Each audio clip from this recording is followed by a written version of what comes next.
студиото со вас, Маријан Ников. Добро утро, вести во 8. 76 годишен скопјанец со потврдена западно-нилска треска се бори за живот на клиниката за инфективни болести. Неинфективна со овој вирус се лекуваат уште 4 лица, сите над 60 годишна возраст. 76 годишен скопјанец со потврдена западно-нилска треска се бори за живот на клиниката за инфективни болести. Сместен е на одделот за интензивна нега и е на респираторна поддршка. Во епидемиолошката анкета е наведено дека не патувал надвор од државата, а коморбидитетите се причина што вирусот предизвикал компликации. На инфективна на болничко лекување се уште 4 со Вест Найл вирусот, сите над 60 годишна возраст. Кај сите овие пациенти кои се хоспитализирани на клиниката за инфективни болести имаат вирусно воспаление на мозокот и мозочните обвивки. Симптомите се висока температура, силна главоболка, конфузност, агитирарост на кај пациентите. Од хоспитализираните најголем број не патувале надвор од земјата и заразата ја добиле дома од инфициран комарец. За ваквата состојба веќе заседаваше Комисијата за заразни болести, а Државниот санитарен и здравствен инспекторат добил препорака да ги провери општините околу обврската за дезинсекција.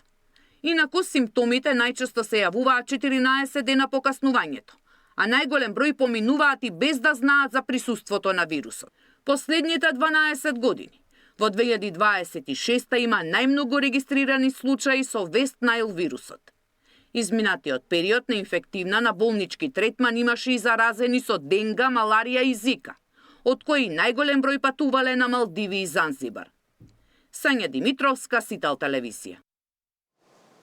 Милешанка касната од пајак Црна вдовица етно хоспитализирана на клиниката за токсикологија. Биологот Арсовски пржос мирува и вели дека средбата со оваков пајак во Македонија е многу ретка и дека стапката на смртност во Европа е екстремно ниска. Црната вдовица е вид кој има типично медитеранско распространување, ние го нарекуваме европски медитеранска црна вдовица и тој природно се може да исклучиво на самиот драв на Медитеран, значи најмногу на бреговите на Средоземното море и вамо во Македонија се некаде неговите северни простори на дистрибуција, северна дел на Македонија, Србија и така натаму. Значи ова е неговото природно живеалиште. Конкретно, Црната вдовица е пајак што живе во поаридни, посуви региони и тој најчесто живе сокрен под карпи, под човечки градби, сувот зид и така натаму. Значи тоа е неговиот хабитат. Содржи во себе токсин кој е силен, но не е доволно силен да биде апсолутно смртен за себе што ќе биде случајно каснат.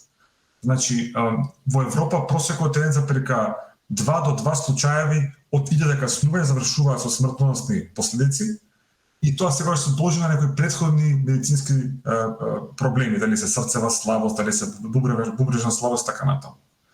Едно од работите што во Македонија уште во 2004 година е објавена една студија, една анализа околу тоа како треба се третираат напади од пајаци од аспект од медицински аспект и се покажа дека со таа методичка употреба во Македонија многу успешно. Значи доколку пациентот пријави убот или каснување од пајак, таа терапија што е применувана во Македонија е релативно успешна.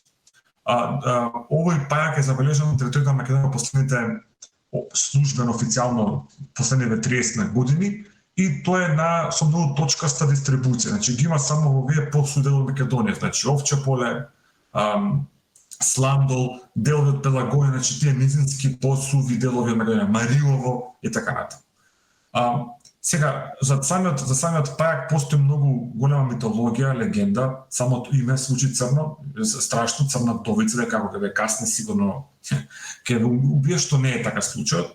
Значи има постојат многу мал случаи документирани каснувања, значи тоа значи дека луѓе што биле каснати приметиле и побарале стручна медицинска помош и при тоа тие биле заведени. Мора да потенцирам дека во Македонија ние немаме медицински установи кои се специализирани да третираат или да анализираат вакви случаи. Значи кога станува збор од токсиколошки аспект. Постигнувањето на епидемијата во Гостивар се воведува заселен надзор за да се спречи појава на други заразни болести во градот. За сега нема пациенти со симптоми на жолтица, но според лекарите најважно е да се одржува личната хигиена.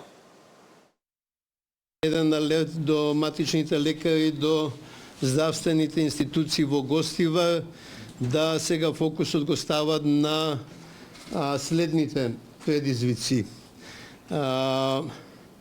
Пред се наследење на хепатит А и Е. Клучно е да има рано препознавање за да можеме да реагираме соодветно, а здравствените установи се веќе подготвени во смисло на капацитет за тестирање на третман. Резултатите кои ги добиваме во однос на лабораториските испитувања, добиваме покачено ЦРП, а во однос на резултатите од микробиолошките испитувања, во поголем процент кај пациентите имаме позитивна уринокултура, најчест предизвикувач е бактеријата Ешерихија коли и кај некаде 30% од копрокултурите кои што ги правиме, фецес паразити, испитувања што правиме кај пациентите, изолирани се паразити Enterobius vermicularis. Имаме пациенти од сите возрастни групи, и кај малите дечиња и кај возрастните се појавуваат овие стомачни и цревни симптоми.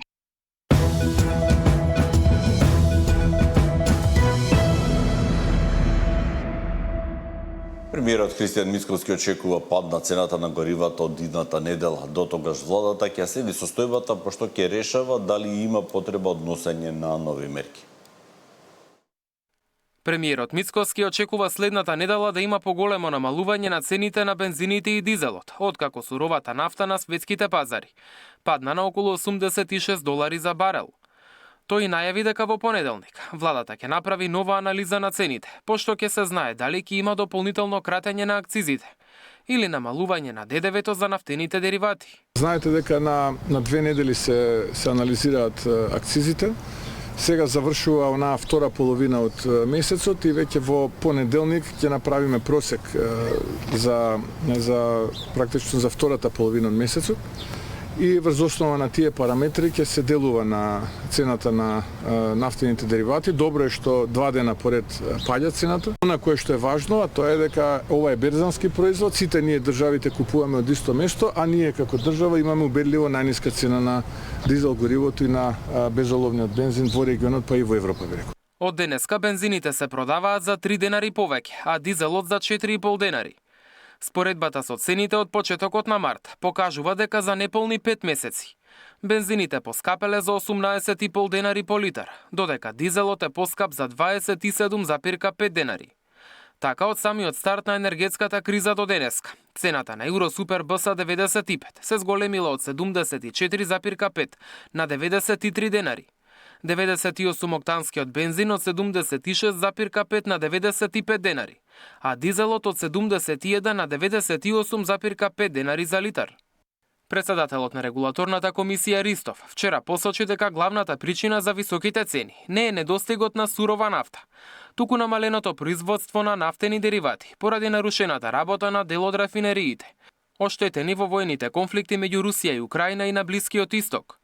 Според него, додека трае таквата состојба на пазарот, може да се очекуваат релативно високи цени на горивата. Мартин Арсов, Сител телевизија.